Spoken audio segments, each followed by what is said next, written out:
Ok, je vais casser cette géode.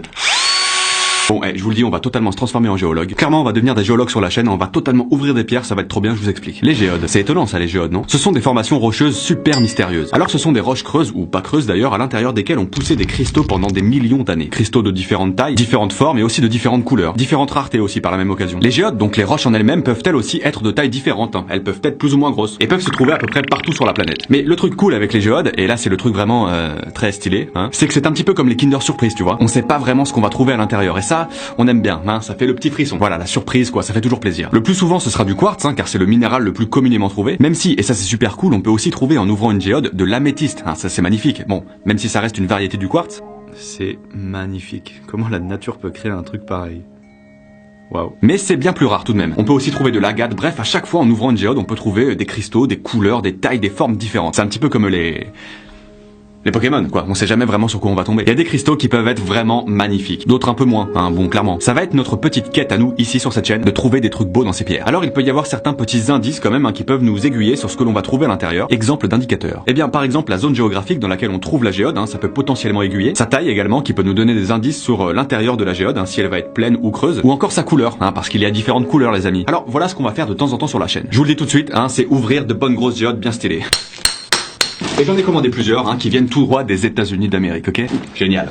Celles-ci viennent du Kentucky par exemple. Celle-là est tellement grosse, j'ai hâte de l'ouvrir. Ça va être clairement cool, je me suis carrément acheté une pioche pour les ouvrir, t'imagines le truc? On peut le dire, oui, on va clairement faire des openings, des unboxings de pierres. Et ça c'est stylé. Alors bon, je sais pas trop par laquelle on va commencer pour cette première vidéo, peut-être que je vais trouver des cristaux de ouf direct, mais bon ça m'étonnerait. Honnêtement, je pense pas. Du coup, je sais pas, je garderais bien cette bonne grosse géode pour la fin, histoire de garder le suspense, tu vois. Peut-être du coup commencer par... Non, je déconne, on va commencer par celle-ci. Alors ce qui est dingue aussi, c'est de se rendre compte de ce que l'on a dans les mains. Un caillou, certes, je vous l'accorde, dit comme ça fait pas vraiment stylé. Mais c'est tout de même une roche, la géode donc, qui s'est formée dans une cavité de roche, ou également dans la roche volcanique lorsque des gaz sont coincés justement dans la lave et qu'elle durcit par la suite. Ça ok. Ensuite, pour ce qui est de la formation des cristaux à l'intérieur de la géode, de l'eau s'infiltre dans cette fameuse cavité. La roche, elle est un petit peu perméable, du coup l'eau peut effectivement s'y infiltrer, et surtout ramener avec elle des minéraux dissous. C'est donc une eau saturée en minéraux, qu'elle acquiert d'ailleurs petit à petit en traversant les roches sédimentaires. Ça c'est déjà un processus qui prend du temps, quoi. Ensuite, très lentement, les cristaux vont se développer à l'intérieur de la géode. Ça va prendre des dizaines et des dizaines d'années. C'est long, très long. Dans les géodes, on retrouve donc le plus souvent du quartz, comme je le disais, du groupe des silicates. Pour le coup, ça veut dire que l'eau était saturée en silice. Ça peut également être des cristaux de calcite qui sont différents, mais ils peuvent aussi avoir des couleurs différentes. Bref, allons ouvrir cette géode.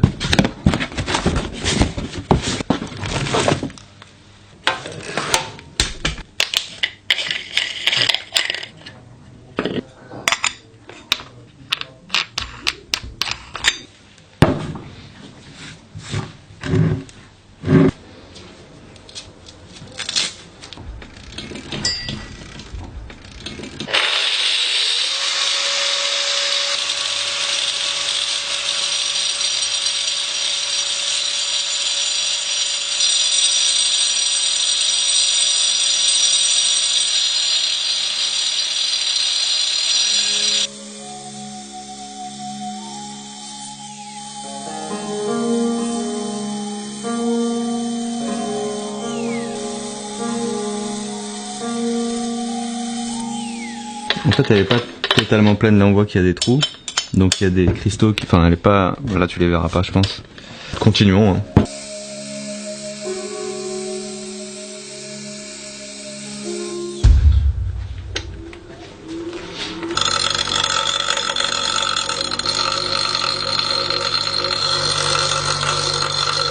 Pas mal.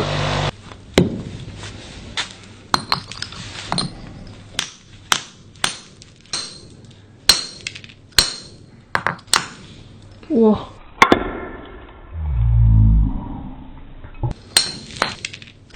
Ah.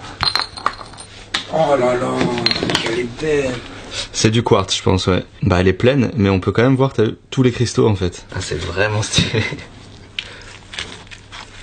Ce qui est dingue, c'est le blanc nacré, quoi. Dans un truc comme ça, c'est comme si c'était extrêmement bien conservé, en fait. Bon, pour cette première ouverture, on n'a pas une géode creuse, mais une pleine. Alors, c'est la première que j'ai ouverte de ma vie, donc j'avais pas de référence par rapport au poids, mais c'est vrai qu'elle semblait plutôt lourde finalement. C'est intéressant parce que je pourrais peut-être tenter d'extraire quelques petits morceaux de cristaux afin de les polir et de les rendre vraiment beaux, peut-être pour une prochaine vidéo. Alors là, on a évidemment du quartz, c'est pas très difficile à constater et à identifier, mais c'est intéressant de voir à quel point ils se sont développés à l'intérieur de la géode. C'est hyper dense, vraiment. Mais en même temps, on arrive bien à les distinguer. Bref, Bref, c'est plutôt joli, j'ai hâte de voir ce que nous réservent les autres géodes. Bon, je suis vraiment content de vous proposer ce nouveau concept sur la chaîne dans lequel on va totalement ouvrir des pierres. Tu peux t'abonner en cliquant juste ici, amigo, comme ça tu louperas jamais rien. Et quant à nous, on se dit à très bientôt, à la prochaine, car la science n'attend pas. Ciao.